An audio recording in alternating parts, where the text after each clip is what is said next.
당신은 아마 이번 달 월급도 스쳐 지나가듯 다 써버렸을 겁니다. 연봉이 1억이 넘는 사람들의 절반 이상이 하루 벌어 하루 먹고 사는 빈민처럼 살고 있다는 통계가 있습니다. 이것은 머리가 나빠서가 아닙니다. 돈에 대한 철학과 심리가 완전히 망가져 있기 때문입니다. 사람들은 보통 람보르기니나 페라리 같은 고급차를 모는 사람을 보면 우아하고 감탄하지만 정작 그 차를 모는 운전자가 누구인지에는 아무런 관심이 없습니다. 그저 나도 저 차를 타면 남들이 나를 우러러보겠지 하는 착각에 빠질 뿐입니다. 아무도 당신에게 관심이 없습니다.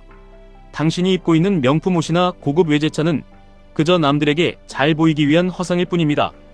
그 허상을 쫓느라 당신의 진짜 무기인 자본을 무참히 낭비하고 있는 겁니다. 우리가 진짜 사야 할 것은 남들의 시선이 아니라 완벽한 독립과 자유입니다. 저는 그 완벽한 독립을 살 수 있는 가장 확실한 도구로 QLD 그리고 TQQQ를 제시합니다.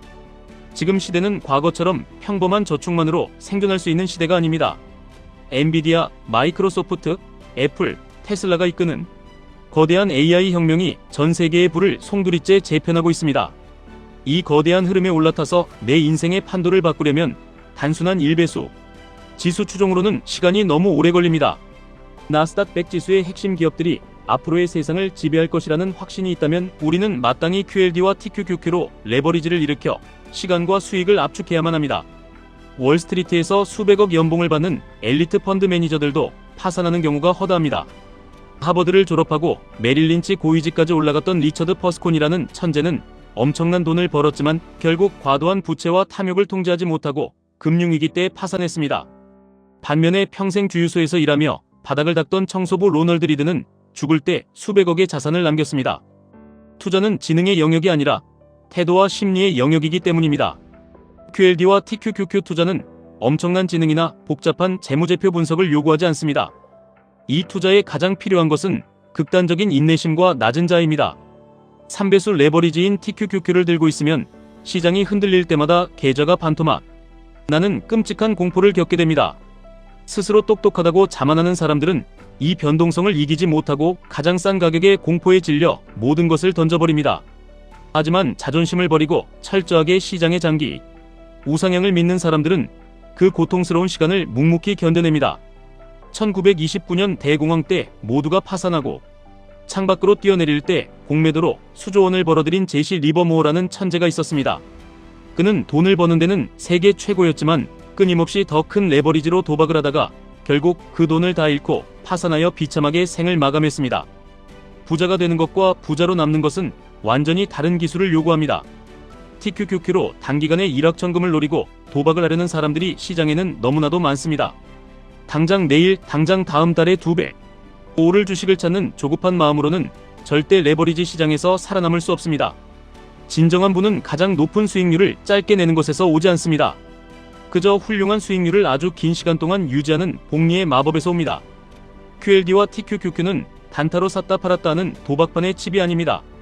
AI 혁명이라는 거대한 패러다임이 세상을 완전히 덮을 때까지 엉덩이를 무겁게 하고 버티는 장기 투자자만이 이 레버리지의 진정한 열매를 독식할 수 있습니다. 레버리지 ETF는 장기 투자하면 절대 안 된다고 말하는 전문가들이 널려 있습니다. 횡보장에서는 계좌가 녹아내리고 하락장에서는 회복이 불가능하다는 것이 그들의 뻔한 논리입니다. 물론 수학적인 변동성 끌림 현상은 분명히 존재합니다. 하지만 그들은 인간의 발전과 기술의 혁신이 만들어내는 강력한 우상향의 힘을 계산에 넣지 못했습니다. 마이크로소프트의 클라우드가 세상을 지배하고 엔비디아가 AI 연산의 심장을 독점하며 테슬라가 자율주행으로 모빌리티를 혁신하는 이 파괴적인 흐름 앞에서는 단순한 수학적 공포를 가볍게 넘어설 수 있습니다. 시장이 반토막으로 폭락할 때 뜬 눈으로 밤을 새우며 버틸 수 있는 강인한 심장만 있다면 하락장은 오히려 내 평단가를 획기적으로 낮추고 수량을 폭발적으로 늘릴 수 있는 가장 완벽한 기회가 됩니다. 심리학 실험 중에 아주 못생기고 이상한 스웨터를 입은 여성을 파티장에 들여보낸 실험이 있었습니다.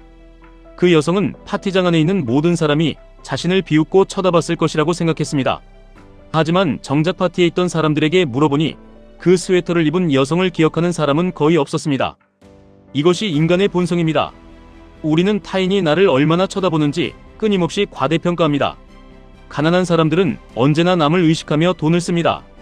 당장 통장에 돈이 없어도 할부로 비싼 차를 사고 명품을 두르며 자신이 성공한 사람인 척 위장합니다. 하지만 진짜 부자들은 자신의 비즈니스와 투자에만 미친 듯이 집착합니다. 그들은 타인의 시선 따위는 신경 쓰지 않습니다. 아침에 눈을 뜨면 어떻게 자본을 증식할 것인가만 생각하고 밤에 잠들 때도 장기적인 복리의 마법만 생각합니다. 당신도 이렇게 변해야 합니다. 당장 쓸데없는 소비를 멈추고 타인에게 보여주기 위한 가짜 인생을 끝내셔야 합니다. 매달 들어오는 월급에서 가장 먼저 미래의 당신을 위해 떼어놓고 남은 돈으로만 생활하는 독한 습관을 들여야 합니다. 우리는 남에게 잘 보이기 위해 돈을 모으는 것이 아닙니다. 상사에게 비굴하게 굽신거리지 않아도 되는 자유, 아침에 눈을 떴을 때 내 시간을 내 마음대로 쓸 수 있는 완벽한 독립을 사기 위해 오늘 이 고통을 감수하고 QLD와 TQQQ를 모아가는 것입니다. 1년 안에 1억을 만들겠다는 독한 마음으로 월급의 상당 부분을 시장에 던지십시오. 남들이 레버리지는 위험하다고 겁을 내며 예적금에 돈을 묶어두고 가난해지는 것을 방치할 때 우리는 미래를 향해 과감하게 베팅해야 합니다. 두려움을 완전히 버리십시오. 시장의 변동성은 우리가 부자가 되기 위해 마땅히 지불해야 할 입장료에 불과합니다. 역사를 돌아보면 언제나 세상은 위기로 가득 찬 것처럼 보였습니다. 전쟁, 금융위기, 전염병 등 수많은 악재가 시장을 뒤흔들었지만 결국 자본주의는 언제나 전진했고 주식시장은 모든 위기를 극복하며 사상 최고치를 경신해왔습니다. 지금의 변동성도 마찬가지입니다. 단기적인 악재나 금리 인상 같은 뉴스에 흔들려 소중한 주식을 헐값에 넘기는 어리석은 짓을 멈추십시오. 당신이 진짜 통제할 수 있는 것은 시장의 방향이 아니라 당신의 행동과 감정뿐입니다. 돈에 대해 모르는 채로 인생을 그저 그렇게 흘려보낼 수는 없습니다. 자본주의 사회에서 돈을 모른다는 것은 목숨을 내놓고 전쟁터에 서 있는 것과 같습니다. 사람들은 어떻게 하면 가장 빨리 부자가 될 수 있을까만 고민하지만 진정한 부의 비밀은 평범한 사람들이 지루하고 고통스러운 시간을 얼마나 잘 견뎌내느냐에 달려 있습니다. 당신의 계좌에 찍힌 마이너스 수익률은 실패가 아니라 미래의 폭발적인 수익을 위한 에너지를 응축하는 과정일 뿐입니다. 투자를 게임처럼 생각하는 사람들은 결코 이 시장에서 살아남을 수 없습니다. 수많은 사람들이 부자가 되기를 꿈꾸지만 정작 그에 합당한 고통은 피하려고만 합니다. 레버리지 투자는 달콤한 환상이 아닙니다. 살을 깎는 듯한 변동성을 맨몸으로 버텨내야 하는 지독한 멘탈 게임입니다. 하지만 당신이 이 게임에서 승리한다면 그 보상은 당신의 상상을 초월할 것입니다. 엔비디아의 칩이 더 많은 데이터를 학습하고 애플의 생태계가 더 깊숙이 우리의 일상을 지배할수록 당신이 쥐고 있는 QLD와 TQQQ의 가치는 폭발적으로 상승할 것입니다. 지금 당장 남의 시선을 위해 지갑을 여는 행위를 멈추고 당신의 진짜 자유를 위해 나스닥에 투자하십시오. 벼락거지가 될 것이라는 두려움도 일확천금을 얻겠다는 헛된 탐욕도 모두 내려놓으십시오. 오직 시장의 장기적인 성장과 복리의 힘만 믿고 기계처럼 매수하며 버티는 자만이 끝내 승리할 것입니다. 이것이 자본주의의 냉혹한 진리이자 완벽한 해답입니다. 지금까지 1분 투자 하이젠버그였습니다.